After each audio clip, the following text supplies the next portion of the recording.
सर्वधर्म समभाव मैं मानता नहीं। इस देश में सबसे पहले हिंदू धर्म का सम्मान होना चाहिए, उसके बाद हम सारे धर्मों के सम्मान के बारे में याद रखेंगे।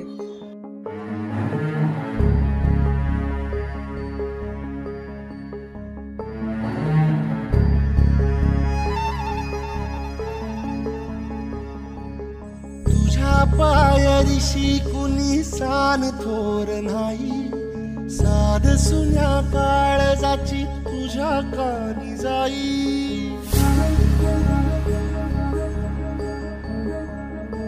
हे तरी देवा सरनायो भोग कशा पायी, हरवली वाट दिशा अंधारल्या धाई। वाळून उधळतो जीव माय बापा, वनवायोरी पेटला खेळ मांडला।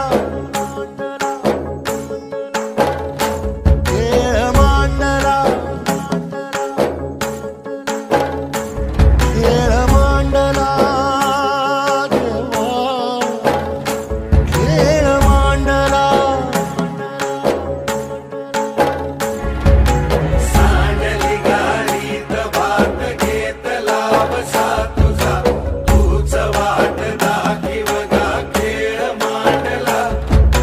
डावी देवा पैल पार पाठीशी पुरा उभा, यो तुझ्याच उंबऱ्यात खेळ मांडला।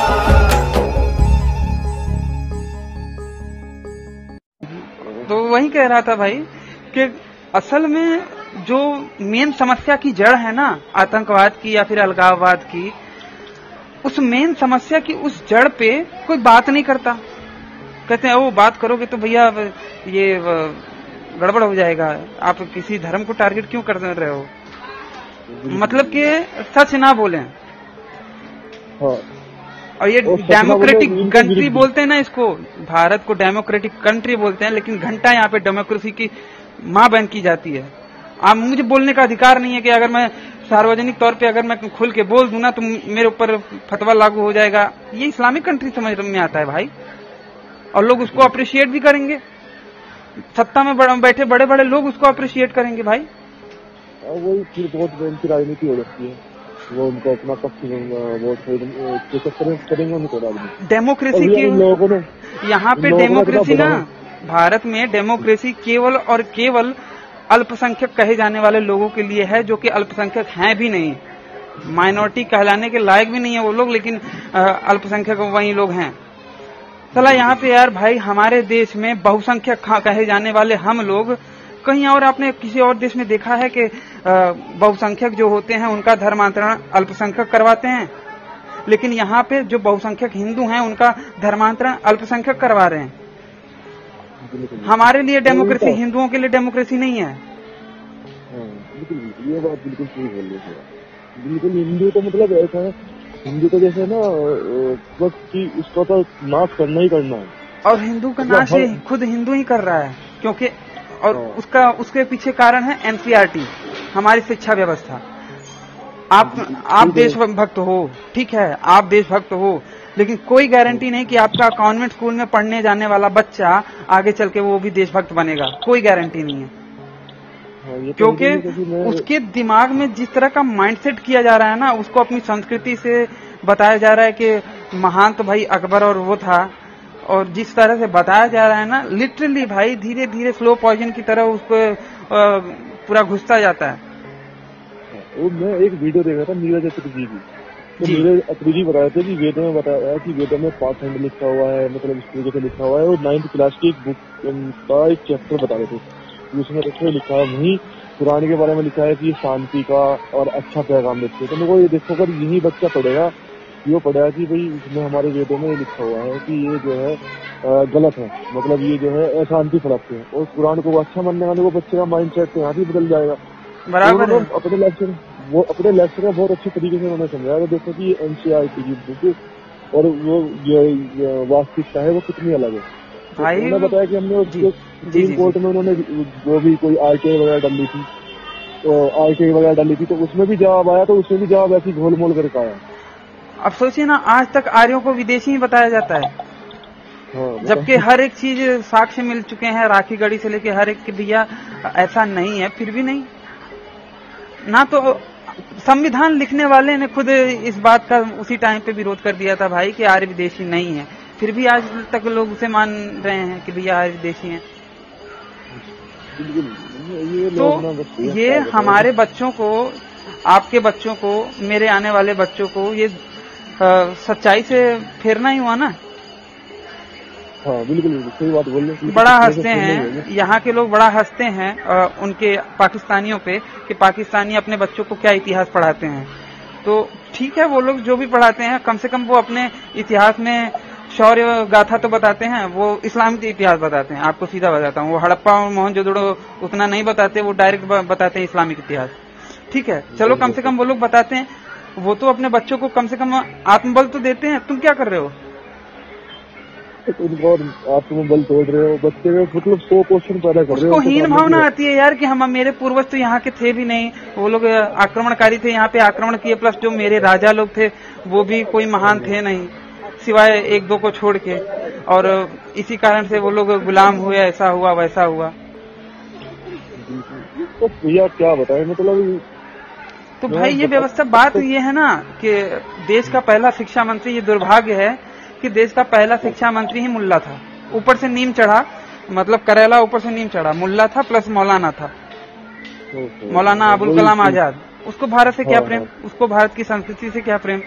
और आपको पता है जितने भी उसने राइटर्स को लिया था, हिस्टोरियंस को, सब लेफ्टिस्ट विचारधारा वाले वामपंथी राइटर्स को लिया था। PN ओक करके, पुष्पेंद्र, ये पुरुषोत्तम नागेश ओक करके एक बहुत विख्यात इतिहासकार थे, उनकी कभी किताबें पढ़िए, उन्होंने भी इतिहास के बारे में लिखा है, लेकिन उनकी जो बातें हैं ना वो ज्यादा सटीक हैं, और उन्होंने सन वाइज, डेट वाइज बाकायदा अच्छे तरीके से प्रमाण के साथ ये बात बताई है कि हाँ भैया यहाँ चीज, इस जगह पे उस चीज का प्रमाण भी मिलता है आज भी, खंडारों के रूप में इस तरह का ऐसा हुआ था। ये जो इतिहासकार अगर उनका कंपैरिजन करेंगे तो इन इतिहासकारों ने कुछ भी नहीं किया है। रोमिला थापर वगैरह ये लोगों ने विदेशियों के उसको थॉट प्रोसेस को आगे बढ़ाया है। बिल्कुल सही बोल रही है उन्होंने। तो ठीक है, बस मैं कह रहा हूँ कि भारत को ना हर तरीके से मारा है, मतलब उसका शिकार बनाया हिंदू। और हिंदू किस लिए बनाए? हिंदू इसलिए बनाए कि हिंदू उनको पढ़ना ही नहीं चाहता कि उनके धार्मिक ग्रंथों में क्या लिखा हुआ है, वो अपने कुछ पता ही नहीं हिंदुओं को अपने बारे में, और दूसरों के बारे में तो ज्ञान ही क्या देगा जब उनको अपने बारे में ही नहीं पता। अगर मैं कह रहा हूँ अगर 10% भी हम 10% हिंदू अगर पढ़ लेना अपने धार्मिक ग्रंथों को, वेदों को अगर सही से अध्ययन कर ले, तो मैं कह रहा कि उसको कोई मार नहीं दे सकता। भाई कभी कभी गुस्सा आता है ना, ये स्वास्तिक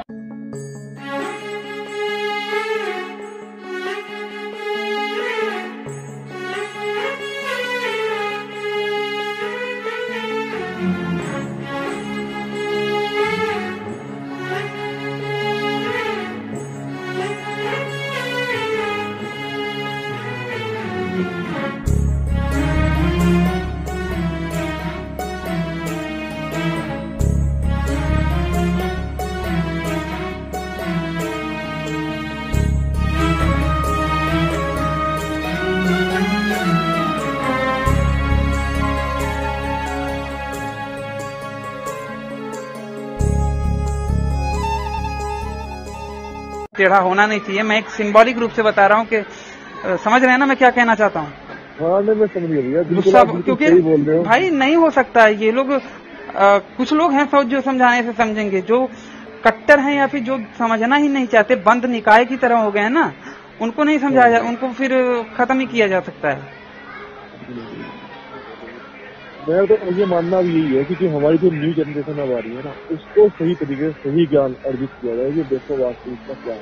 और जब तक ऐसा होगा नहीं, जब तक ये चीजें सुधरेंगी नहीं, जब तक हम इन पे चर्चा नहीं करना शुरू करेंगे, एक अच्छे से सामाजिक प्लेटफॉर्म पे सबके सामने सबकी रजामंदी से फ्रीडम ऑफ स्पीच नहीं होगी ना, क्या भैया हर एक विषय पे खुल के चर्चा करें, ऐसा कुछ होगा नहीं, तब तक ये आतंकवाद नहीं मिटेगा, और तब तक हमारे बच्चे, हमारे भाई आपके जैसे इसी तरह से इनके पीछे लड़ते रहेंगे, और उसका हल कुछ नहीं निकलने वाला, ना निकला है ना निकलेगा।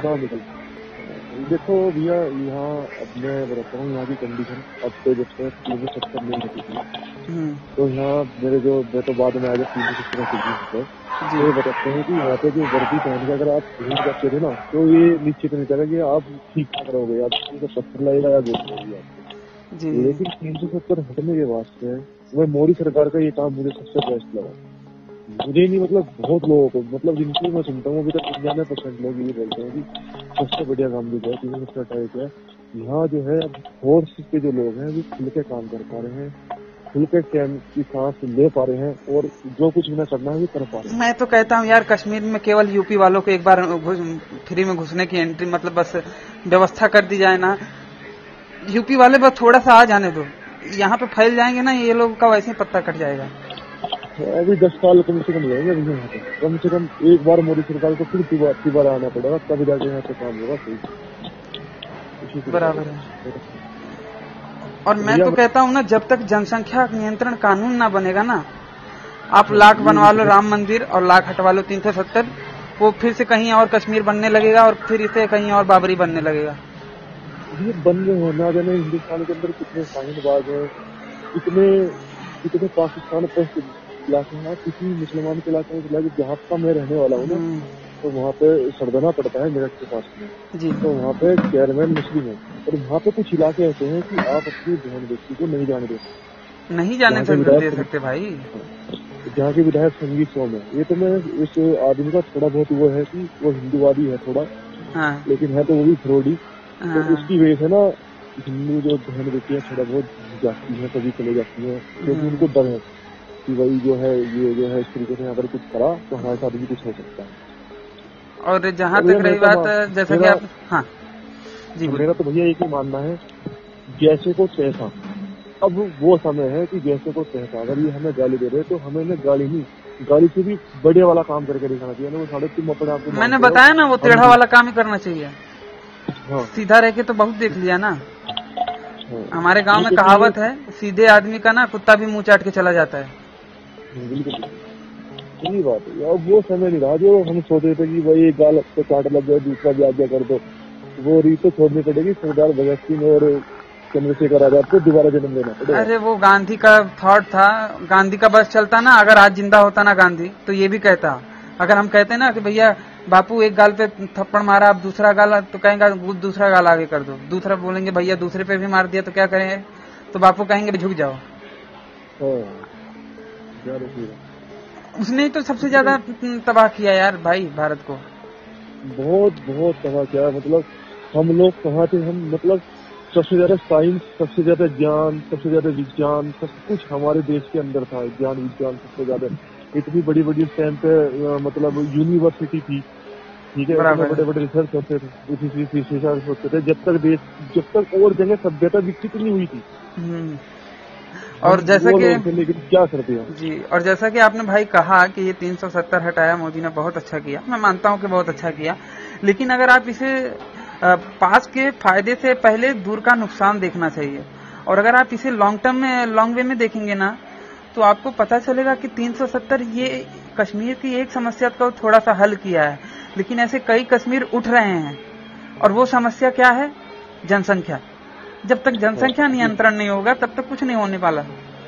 क्योंकि हम तो भैया, आपके कितने बच्चे होंगे मेरे भाई?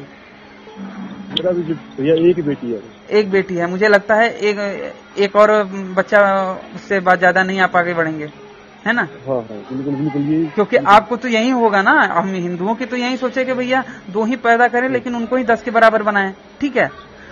और हाँ, वो ज्ञान के आधार पे 10 के बराबर बनेंगे भी, लेकिन बल के आधार पे, मेजोरिटी के आधार पे तो उस हिसाब से हम तो नहीं कर रहे हैं। लेकिन वो लोग भाई पैदा करो, सुअर से कंपटीशन करनी है उनको। अल्लाह ताला ने बोला है कि कंडोम हराम है, ये रुकवाना हराम है। जितना मन करे वो करो, गेम बजाओ, बच्चा पैदा करो।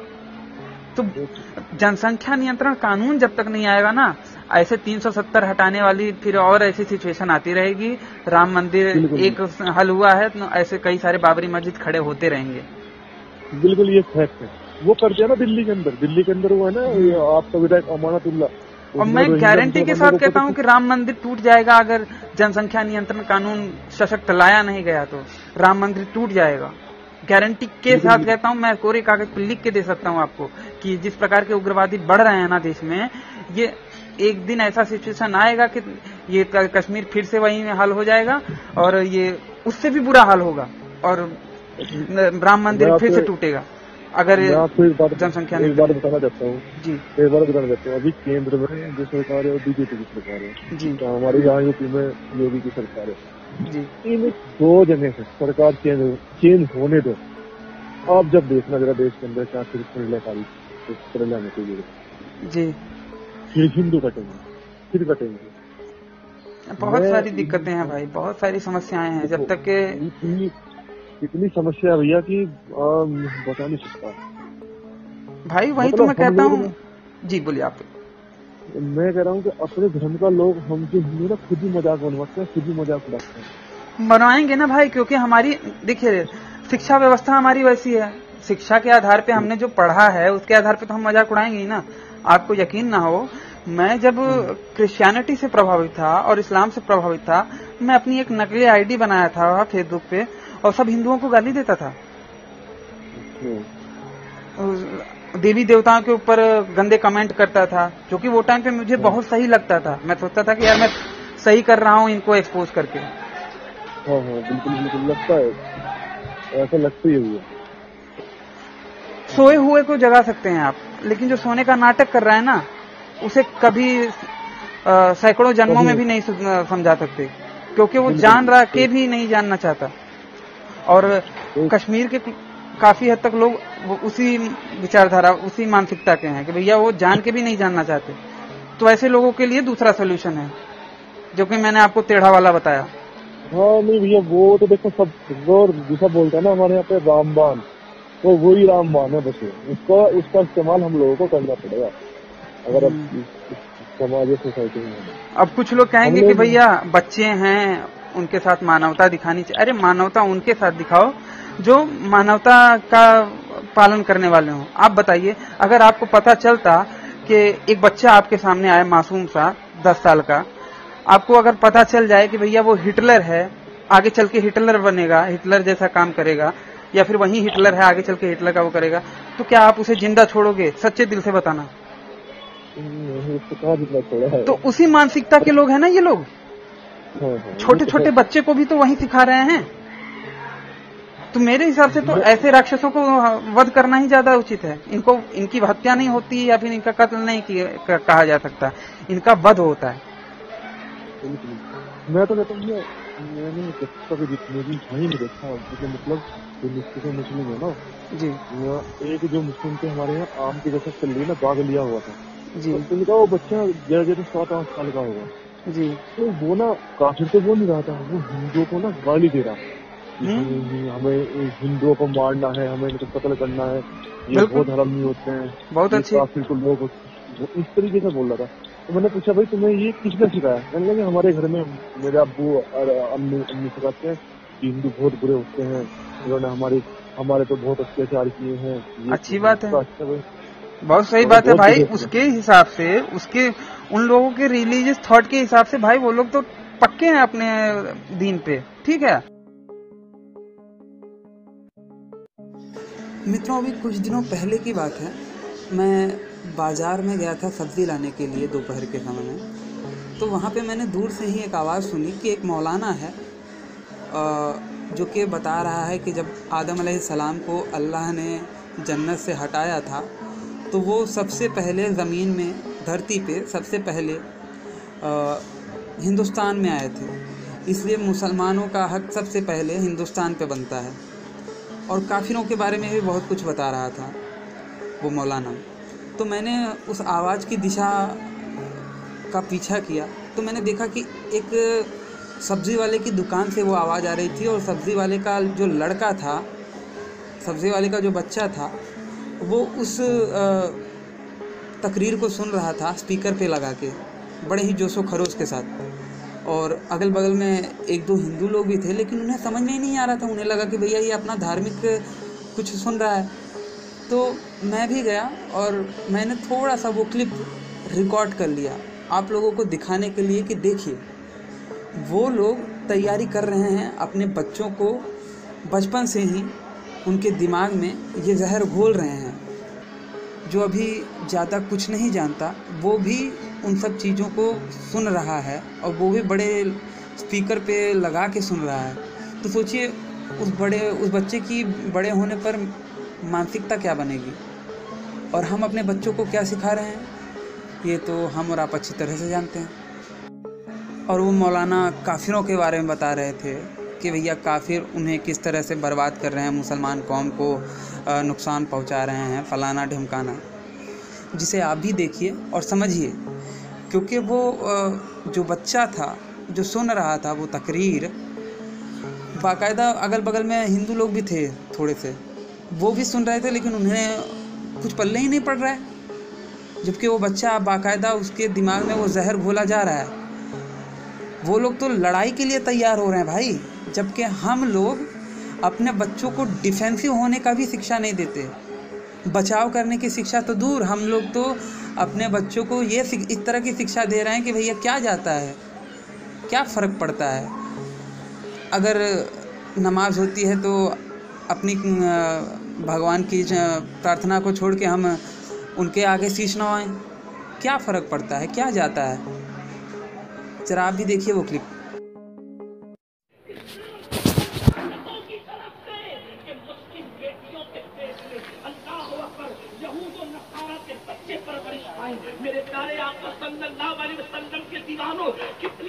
लहसुन कैसे बाबू? समझने की जरूरत है, लेकिन अल्लाह अकबर वो बातें करते हैं, वो तोहफे देते हैं। कांदा रखे हो, ये बटाटा रखे हो क्या? बातें करते हैं। मैं आपसे पूछना चाहता हूँ, ये जो कॉलेजेस में आकर, ये मोहल्लों में आकर, या इंटरनेट पर बैठकर,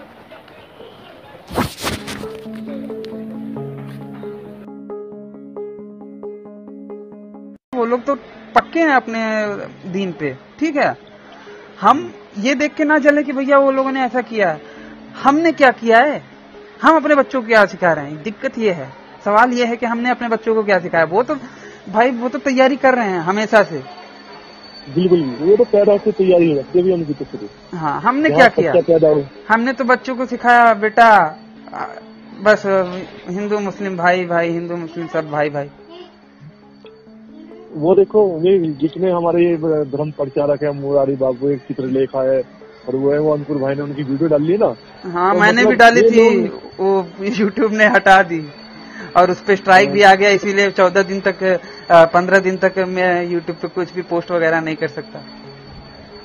तो ये भी समस्या है, ये भी बहुत बड़ी यूट्यूब में भी भाई, यूट्यूब का भी कुछ अलग ही सिस्टम है। अब उसमें एक लड़की थी जो लव जिहाद के चक्कर में फंसी थी, और वो बोल रही थी, अपनी आप बीती बता रही थी। उसमें उसने एक बच्ची को गोद में लिया था और वो बच्ची रो रही थी बस। और यूट्यूब की गाइडलाइन में ये है कि भैया बच्चों के उत्पीड़न पे या फिर ऐसी कोई हानिकारक सामग्री ना यूट्यूब पे अपलोड करो जिसमें बच्चों के देखने लायक ना हो या फिर बच्चों का उत्पीड़न हो। अब भैया वो बच्ची रो रही थी, वो अब माँ अपनी गोद में ली है और माँ अपनी कहानी बता रही है, उसमें बच्ची का उत्पीड़न कहाँ से आ गया? बच्ची का तो कुछ भी नहीं। अब यूट्यूब वालों ने उस पे वो स्ट्राइक डाल दिया। ये दूसरी बार है, अब तीसरी बार आएगा तो चैनल पूरी तरह से बंद हो जाएगा। इसलिए सोच रहा हूँ कि अब केवल बातचीत की ही बातें, मुल्लों की बातचीत की ही रिकॉर्डिंग डालूंगा। अब वीडियो ऐसा बना के कोई पोस्ट नहीं करूंगा, नहीं तो चैनल पूरी तरह से चला जाएगा। जितनी भी वीडियो मेहनत किया है सालों का, वो सब चला जाएगा। कोई है ना, दिक्कत है ना, कोई और ऐसा वो भी नहीं है हमारे। नहीं, अब सोच रहा हूँ ना एक दूसरा चैनल खोलूंगा, 2 चैनल रहेगा तो अच्छा, एक बैकअप में रहेगा तो अच्छा रहेगा। हाँ, तो एक चैनल और खुल रहा भी है। और मैं तो ये कहूँगा कि हमारे से जिस तरीके से भी, मतलब किसी भी तरीके से भी, हर तरीके से हम लोग आपके साथ। और यकीन मानिए भाई, खास करके मुझे देखिए आप जैसे जवान भाइयों से बात करने में बहुत अच्छा लगता है, जो कि जवान हैं हमारे देश में, देश की सुरक्षा का कार्य कर रहे हैं। ये मेरे ऐसे लोगों से बात करना, मतलब ऐसे भाई मुझसे बात करना चाहते हैं, ये मेरे लिए बड़ी अपॉर्चुनिटी की बात है। मैं तो वास्तव में जब आपकी माता जी की तबीयत खराब हुई थी उसके बारे में मैंने आपको फोन भी किया, वीडियो कॉल भी किया, आपने वीडियो कॉल भी रिसीव की थी। मैं उस टाइम पर नोएडा में गया हुआ था जी। लेकिन वो मेरे पास टाइम इतना नहीं था कि मतलब मैं जो है आपको मतलब बात कर सकता, तो थोड़ी देर ही बात हो पाई थी, मुझे निकलना था मुझे उसके साथ में। तो मैं बोला था मगर ये आशीष भैया हैं, और मैंने बताया था कि मेरे ससुर भी आपसे बहुत ज्यादा प्रभावित। हाँ, बोले। मेरे से थोड़ी बहुत ज्यादा प्रभावित है।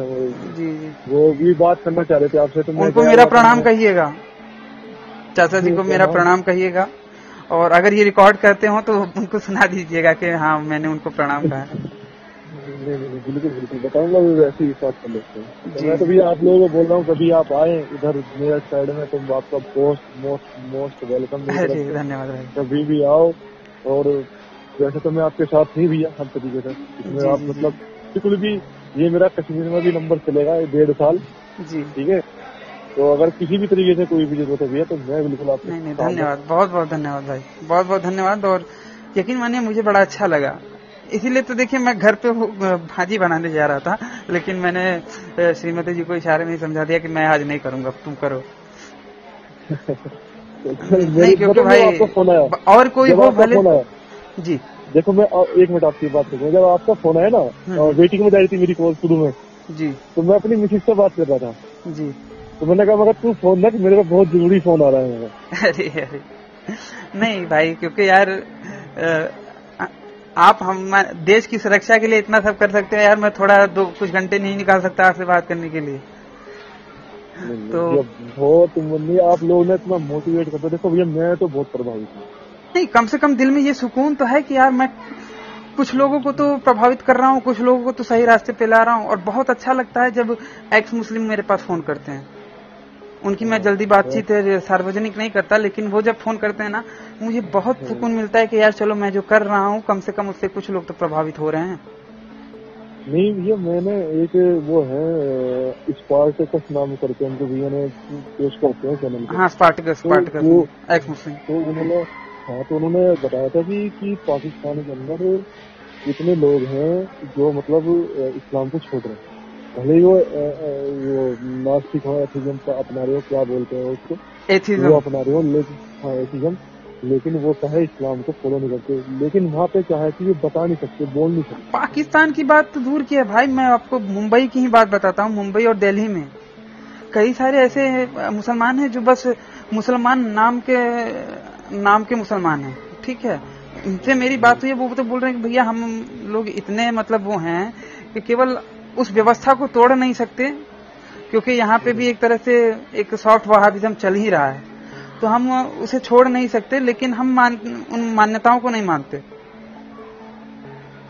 ये वो लोग समझदार है भैया, वो लोग बहुत ज्यादा समझदार है। जो मैं तो ये कहता हूँ भैया, मैंने भी जो थोड़ा बहुत पुराना पढ़ा है, आप लोगों से सीखा है, ठीक है। तो मुझे बल्कि एक मुस्लिम थे मौलाना, उन्होंने मुझे कुरान दी थी पढ़ने के लिए, जब मैं 10वीं या 12वीं क्लास में, कि आप इस कुरान को पढ़ो, देखो इसका ले गए हैं। उन्होंने सत्यार्थ प्रकाश करी थी, ये भी उनका अध्ययन करते थे। अच्छा। उसने ना एक लाइब्रेरी खोल रखी थी, उसमें भविष्य पुराण, गीता और रामायण बहुत जो थी, वो जो था वो था पहले ब्राह्मण था, ब्राह्मण से वो मुस्लिम बना था।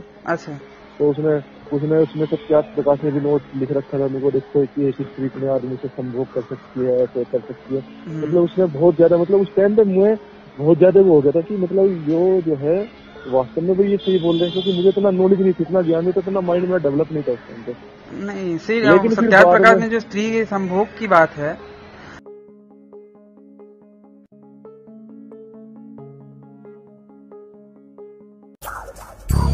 जात कुठची का असे ना, मुसलमान असा काही असा, आम्ही हिंदुत्वाचा झेंडा हाती घेतल्यानंतर तुम्हाला अंगाला काही मुंगे येण्याची गरज नाही। तुम्हाला तुमच्या धर्माचा अभिमान आहे, आम्हाला अभिमान असता कामा नये। कोणत्या गावचा नाही, सर्व धर्म समभाव मी मानत नाही। पहिल्यांदा या देशामध्ये हिंदू धर्माचा मान राखला गेला पाहिजे आणि मग सगळ्या धर्मांचा मान आम्ही राखला तयार आहोत।